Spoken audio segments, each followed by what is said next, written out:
ഇത് എന്നോടിപ്പം അവിടെ നമ്മളൊരു പക്ഷേ അവിടെ എക്സാക്ട്ലി എന്താണ് അവിടെ തെരച്ചിൽ നടന്നത് എന്നത് കണ്ടില്ല. ഓരോ തവണയും ഈ യന്ത്രക്കൈകൾ മുകളിലേക്ക് ഉയരുന്നത് മാത്രമാണ് കണ്ടത്. അതിനടുത്ത് നിന്ന് ഈ കാര്യങ്ങൾ കുറച്ച് സമയമായി ഇതിനോടൊപ്പം ഉണ്ടായിരുന്ന രക്ഷാപ്രവർത്തനത്തിലൊക്കെ പങ്കെടുത്ത ഒരാൾ ചേരുന്നുണ്ട്. അവിടെ യഥാർത്ഥത്തിൽ ഇത് തെരച്ചിൽ നിർത്തി ഇനിയിപ്പോൾ അവിടെ മനുഷ്യന്റെ സാന്നിധ്യം ജീവസാന്നിധ്യം ഒന്നും ഇല്ലാന്ന് കണ്ടെത്തിയിട്ടുണ്ട്. എന്താണ് യഥാർത്ഥത്തിൽ അവിടെ നടന്നത്? നമ്മൾക്ക് ദൂരേന്ന് കാണാനേ അനുവദിച്ചിരുന്നുള്ളൂ നമ്മളെ. ആക്ച്വലി ശരിക്കും നമ്മളെ പ്രതീക്ഷകളൊക്കെ അവസാനിച്ചിട്ട് നമ്മൾ ഇന്ന് പോയതായിരുന്നു. 4:30 ഇവിടുന്ന് നിർത്തിപ്പോയതായിരുന്നു. പക്ഷെ അതിന് ശേഷം ഇവിടെ വീണ്ടും എന്ത് ചെയ്തു, ഓഫീസേഴ്സൊക്കെ എല്ലാവരും പോയതിന് ശേഷം വീണ്ടും ഒന്നുകൂടി എന്ത് ചെയ്തു, ടെസ്റ്റ് ചെയ്തപ്പം റിസൾട്ടിൽ എന്ത് ചെയ്യുന്നുണ്ട്, പോസിറ്റീവായിട്ട് കാണിക്കുന്നുണ്ട്. ഒരു വ്യക്തിയെ എന്ത് ചെയ്യുന്നത്, സിഗ്നലിൽ കാണിക്കുന്നുണ്ട്. പക്ഷെ വീണ്ടും ഇവിടെ ശ്രമിച്ചപ്പോൾ നമ്മൾ ഇവിടെ ഇതിനപ്പുറത്തുള്ള സ്ഥിതി എന്താ വെച്ചാൽ പാറയാണ്. പാറ ആയതുകൊണ്ട് അവിടുന്ന് ഒരിക്കലും എന്ത് ചെയ്യില്ല, ആളുകൾ ഉള്ളിലേക്ക് വരാനുള്ള ഒരു ചാൻസും ഇല്ല. എന്നാലും ഇവിടെ മാക്സിമം മിലിറ്ററി ആയിക്കോട്ടെ, എല്ലാവരും ആയിക്കോട്ടെ, സന്നദ്ധ പ്രവർത്തകരായിക്കോട്ടെ, അവരെ കൊണ്ട് കഴിയുന്ന മാക്സിമം അവർ ശ്രമിച്ചിട്ടുണ്ട്. ഇനി എനിവേ ഇങ്ങനെ ആണെങ്കിലും എനിവേ മാക്സിമം അവർ നോക്കിയിട്ടുണ്ട്. എവിടെയെങ്കിലും സാന്നിധ്യം ഉണ്ടോ എന്നുള്ളത് മാക്സിമം ശ്രമിച്ചിട്ടുണ്ട് സന്നദ്ധ പ്രവർത്തകരായിക്കോട്ടെ. പിന്നെ രണ്ടാമതൊരു ഓപ്ഷൻ പറഞ്ഞിട്ടുണ്ടായിരുന്നത്, ഇതിൻ്റെ അപ്പുറത്തെ വീട്ടിൽ ഒരാൾ വന്നിട്ടുണ്ടായിരുന്നു. ഇവിടെ ഉണ്ടാകാൻ തീരെ ചാൻസ് ഇല്ല. ഇനി അതിൽ സിഗ്നൽ കാണിക്കുന്നത് കൊണ്ട് അവിടെ ഒരു വഴിയുണ്ട്. ആ വഴിയിലൂടെ ചേട്ടൻ്റെ അച്ഛന് വരാനുള്ള ചാൻസ് ഉണ്ടായിരുന്നു. അപ്പോൾ അവിടെ തീരെ നടക്കാൻ കഴിയാത്ത ഒരാളാണ്. അപ്പോൾ അവിടെ ആയിരുന്നു പിന്നെ ചെയ്തിരുന്നത്. 2 JCB വെച്ചിട്ട് രണ്ട് സൈഡ് വെച്ചിട്ടായിരുന്നു ചെക്ക് ചെയ്തിട്ടുണ്ടായിരുന്നത്. എന്നാൽ അവസാനത്തിൽ യാതൊരു പ്രതീക്ഷകളും ഇല്ലാതെയാണ് ഇപ്പോൾ നമ്മളിപ്പോൾ അവസാനിപ്പിച്ചിട്ടുള്ളത്. ഇത് ഇനിയും അങ്ങനെ ഒരാളിനെ ഇവിടെ തരേണ്ട എന്നതാണോ നിങ്ങൾക്കും തോന്നുന്നത്? അല്ല, എന്തായാലും ഇതിന് അടിയിൽ എന്തായാലും ഇല്ല, ആളില്ല എന്ന് 100% ഉറപ്പാണ്. കാരണം ഒരു ചാൻസും ഇല്ല. അവിടെ കരിങ്കല്ല് കൊണ്ടുള്ള കെട്ടാണ്, അതേപോലെ ഇപ്പോഴത്തെ പാറുണ്ട്. അപ്പോൾ അവിടെ ഇനി യാതൊരു ചാൻസും ഇല്ല, 100% ഉറപ്പാണ്. ഇനി സിഗ്നൽ ലാസ്റ്റും ചെറുങ്ങനെ സിഗ്നൽ കാണിക്കുന്നത്, പക്ഷെ ഒരിക്കലും എനിക്ക് 3 തവണ ആ സിഗ്നൽ കാണിച്ചിരുന്നു. അതാണ് നമ്മുടെയും ഒരു എന്താണ് നമ്മളും കരുതിയത്. അങ്ങനെ ലാസ്റ്റ് അവര് പറ്റി പറയുന്നത് ഏത് ജീവിച്ചാലും ചാൻസ് ഉണ്ടെന്നാണ്. ഒന്നും കിട്ടിയില്ല. ഒരു ഡോഗ് ഇവിടെ വന്നിരുന്നു. ബിൽഡിംഗ് ഓണർ പറഞ്ഞു ഇതിന്റെ താഴെ തീരെ ചാൻസ് ഇല്ല, അതിലേക്ക് അങ്ങനെ ഒരു മനുഷ്യന് പോകാനുള്ള ചാൻസ് അവിടെ ഇല്ല. പിന്നെ ഇത് ഈ മെറ്റൽ ഡിറ്റക്ടർ ഉപയോഗിച്ചതിൽ എന്തെങ്കിലും ഒരു തുടിപ്പുണ്ടെന്നായിരുന്നു ആദ്യം പറഞ്ഞിരുന്നത്. മനുഷ്യനാണോ അല്ലെങ്കിൽ മറ്റു മൃഗങ്ങളാണോ അല്ലെങ്കിൽ കോഴിയാണോ എന്താണെന്ന് അറിയില്ല. അതുകൊണ്ട് ഡൗട്ട് ഉള്ളത് മാത്രമായിരുന്നു. 3 പ്രാവശ്യം മുകളിൽ കയറി ഇറങ്ങിയിട്ടുണ്ടായിരുന്നു. പിന്നെ അത് നമ്മൾ ഫസ്റ്റ് ചെക്ക് ചെയ്തപ്പോൾ ശ്രദ്ധിച്ചിട്ടില്ല, പക്ഷെ രണ്ടാമത് ചെക്ക് ചെയ്യുമ്പോൾ ശ്രദ്ധിച്ചിട്ടുണ്ടായിരുന്നു. ഇനി അതാണോ എന്ന് ഉറപ്പില്ല. എന്നാലും അവസാനം ചെക്ക് ചെയ്തപ്പോഴും കാണിച്ചിട്ടുണ്ടായിരുന്നു. എന്നാലും നമ്മൾ വീണ്ടും അവർ ശ്രമിച്ചിട്ടുണ്ട്. ഏതായാലും ഇവിടെ മുകളിലൊക്കെ കയറി നോക്കിയിട്ടുണ്ട്. കാരണം അവിടെ ചെക്ക് ചെയ്യാനാണ് മക്കൾ പറഞ്ഞിട്ടുള്ളത്. ഫാദർ അവിടെ നഷ്ടപ്പെട്ടതുകൊണ്ട് വരാനുള്ള സാധ്യത ഉണ്ടായിരുന്നു. അപ്പുറത്ത് നിന്ന് ഇങ്ങോട്ട് വരണം, ഏതായാലും വന്നിട്ടില്ല. പിന്നെ ഒന്ന് ഇവിടുന്ന് ഇങ്ങോട്ട് വരണം. ഇവിടെ ക്ലോസ്ഡ് ആണ്, ഇതൊരു പ്ലാറ്റ്ഫോം ആയിരുന്നു, ആദ്യം പ്ലാറ്റ്ഫോമാണ്. അപ്പോൾ ഒരു ചാൻസും ഇല്ല. ഒന്നുകിൽ അവിടുന്ന് ഇങ്ങോട്ട് വരാൻ ചാൻസ് ഇല്ല, ഇവിടുന്ന് ഒരു ചാൻസും ഇല്ല. പിന്നെ ഈ ബിൽഡിങ്ങിന്റെ ഓണർ വന്നിട്ട് കാര്യങ്ങളൊക്കെ നോക്കിയതാണ്. അവരുടെ പൂർണ്ണ ഉത്തരവാദിത്തത്തോടു കൂടിയാണ് ഈ കാര്യങ്ങൾ നിർത്തിയിട്ടുള്ളത്.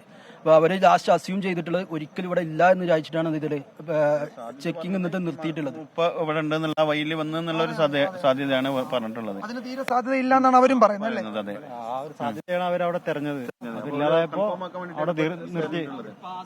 വഴിയുണ്ട്, സ്റ്റെപ്പുള്ളൊരു തലക്കിൽ കിണർ കഴിഞ്ഞിട്ട് അപ്പുറത്തെ ഒരു വഴിയുണ്ട്. അപ്പോൾ ആ വഴിയിലൂടെ രക്ഷപ്പെടാനുള്ള ചാൻസിലെറ്റ് ഇനി കുടുങ്ങിയിട്ടുണ്ടോ എന്നുള്ള രീതിയിലാണ് ലാസ്റ്റ് 2 JCB ഇവിടെയും ഒന്ന് അടിയിൽ സംശയം ഉണ്ടായിരുന്ന 2 സ്ഥലത്തും നോക്കിയല്ലേ ചെക്ക് ചെയ്ത്. 2-3 ആളെ കാണാത്തതുകൊണ്ടാണ് അവർ പറയാനുള്ളത്. പിന്നെ ഈ ബിൽഡിംഗുമായി ബന്ധപ്പെട്ടാണ് ഇപ്പോ ഹോസ്പിറ്റലിൽ കഴിയുന്ന ഒരു പെൺകുട്ടിയെ കിട്ടിയെന്ന് പറയുന്നത്. ഗുരുതരാവസ്ഥയിൽ ഹോസ്പിറ്റലിൽ കഴിയുന്ന ഒരു പെൺകുട്ടിയെ ഇവിടുന്നാണ് കിട്ടിയെന്ന് പറയുന്നത്. അതുകൊണ്ടാണ് പറയുന്നത് ആ വീട്ടിലുള്ള ആരെങ്കിലും ഇവിടെ ഉണ്ടാവുന്നുള്ള ഡൗട്ട് ഉണ്ടായിരുന്നു. അതും മാക്സിമം ശ്രമിച്ച്. അപ്പൊ നിലവില് ഈ ഭാഗത്ത് ഇനിയിപ്പോ ഒരാളുണ്ട് എന്നുള്ള ഒരു സംശയം ഇല്ല. അത് ക്ലിയർ ആയിട്ടുണ്ട് അല്ലേ? പോയിട്ടുണ്ട് എന്നുള്ള സംശയമാണ് അവർ പറഞ്ഞത്. ഇനിയിപ്പോ അവര് മാക്സിമം നോക്കിയിട്ടുണ്ടെന്ന്.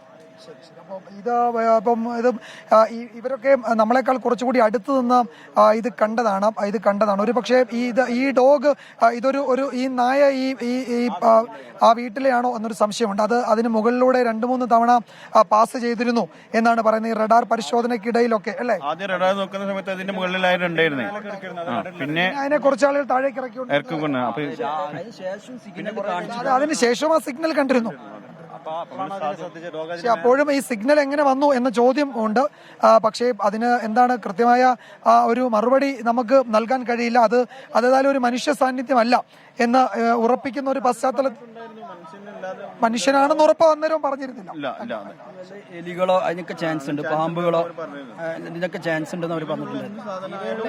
ശ്വാസോച്ഛ്വാസം എടുക്കുകയോ ചലിക്കുകയോ ചെയ്യുന്ന എന്തുമാവാം. അപ്പൊ അതാണ് എനിക്ക് തോന്നുന്നത് ഇതിൽ ഇനിയിപ്പോൾ കൂടുതൽ എന്തെങ്കിലും ചർച്ച നടത്തുന്നതിന്റെ പ്രസക്തി ഇല്ല എന്ന് തോന്നുന്നു. അത് ശരിക്ക് 4 മണിക്ക് സ്റ്റാർട്ട് ചെയ്തിട്ടുണ്ട്. 4 മണിക്ക് അല്ലെങ്കിൽ മോർണിംഗ് അല്ല ഈവനിങ് ഈ ഒരു ചെറിയ പ്ലേസിൽ. അപ്പൊ അവരെ കൊണ്ട് ചെയ്യുന്ന മാക്സിമം എന്തുണ്ട് അത് ചെയ്തു നോക്കിയിട്ടുണ്ട്. യാതൊരു ചാൻസും ഇല്ല അവിടെ. അപ്പൊ അതാണ് അവർക്ക് ചെയ്യാൻ പറ്റുന്നത് ചെയ്തിട്ടുണ്ട്.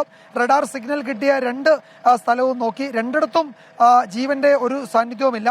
അപ്പോൾ അതൊരു മനുഷ്യൻ അവിടെ കുടുങ്ങിയിട്ടില്ല എന്ന് സ്ഥിരീകരിക്കുകയും ഇനിയിപ്പോൾ ആർക്കും അക്കാര്യത്തിൽ കൂടുതൽ ഒരു സെക്കൻഡ് ഒപ്പീനിയൻ, ഒരു 2ാം പരിശോധന നടത്തേണ്ടതില്ല എന്ന് അവരൊക്കെ വിലയിരുത്തുകയും ചെയ്യുന്നുണ്ട്.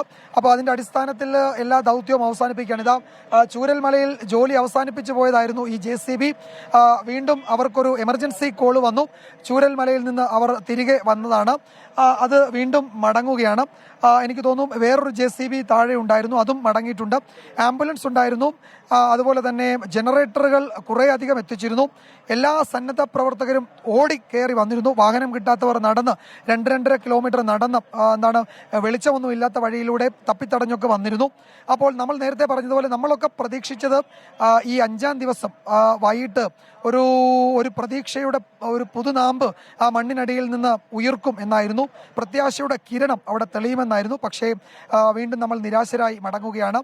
നാളെ വീണ്ടും നമുക്ക് ദൗത്യം തുടങ്ങണം. പക്ഷെ അത് ജീവനോടെ എത്ര ആളുകളെ കണ്ടെത്താൻ കഴിയുമെന്ന ദൗത്യമല്ല, അതൊരു രക്ഷാദൗത്യമാണോ എന്ന് ഇനി പറയുക വയ്യ. ഈ മണ്ണിനടിയിലൊക്കെ പുതഞ്ഞുപോയ ആളുകളെ അവരെ പുറത്തെടുക്കാൻ അവരുടെ ചേതനയേറ്റ ശരീരം പുറത്തെടുക്കാൻ മാത്രമേ കഴിയൂ എന്ന നിലയിലേക്ക് വീണ്ടും കാര്യങ്ങൾ എത്തിക്കുകയാണോ എന്ന ആശങ്ക കനപ്പെടുത്തുകയാണ്, അത് ശക്തിപ്പെടുത്തുകയാണ്, അത് വല്ലാത്ത ഹൃദയവേദന ഉണ്ടാക്കുകയാണ് ഈ ദുരന്ത ഭൂമിയിൽ നിൽക്കുമ്പോൾ വീണ്ടും. അശ്മി.